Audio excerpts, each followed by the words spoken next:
यशाच्या शिखरावर असतानाही यावर्षी विधानसभेची निवडणूक लढणार नाही. आमदार सुधीरदादा गाडगीळ यांचा धक्कादायक निर्णय. कार्यसम्राट सुधीरदादा गाडगीळ यांनी घेतलेल्या निर्णयाबाबत प्रसारमाध्यमातून बातम्या प्रसारित झाल्या. त्यामुळे भाजपचे सर्व नेते, पदाधिकारी, कार्यकर्त्यांनी गाडगीळ यांना भेटण्यासाठी मोठ्या संख्येने गर्दी केली.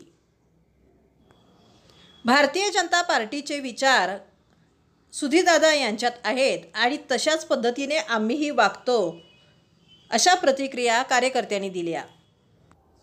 कुठेतरी थांबावं हा दादांचा विचार बरोबर असला तरीही सुधीरदादांचे काम पाहून दादा पुन्हा आमदारकीसाठी उभे राहावेत या व्यथा कार्यकर्त्यांनी मांडल्या.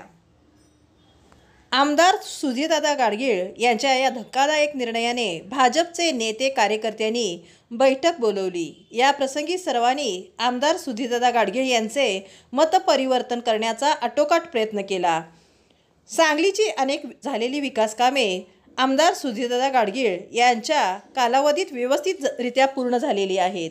उर्वरित विकास कामे पूर्ण करण्यासाठी दादा तुम्हीच आमदार म्हणून आम्हाला हवे आहात, ही कामे तुम्हीच पूर्ण करू शकता, अशा प्रतिक्रिया गहिवरून भाजपचे नगरसेवक देत होते.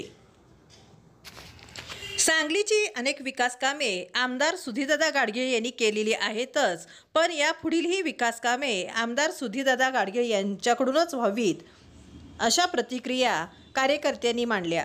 दादा तुम्ही निर्णय बदला लागतोय दादा.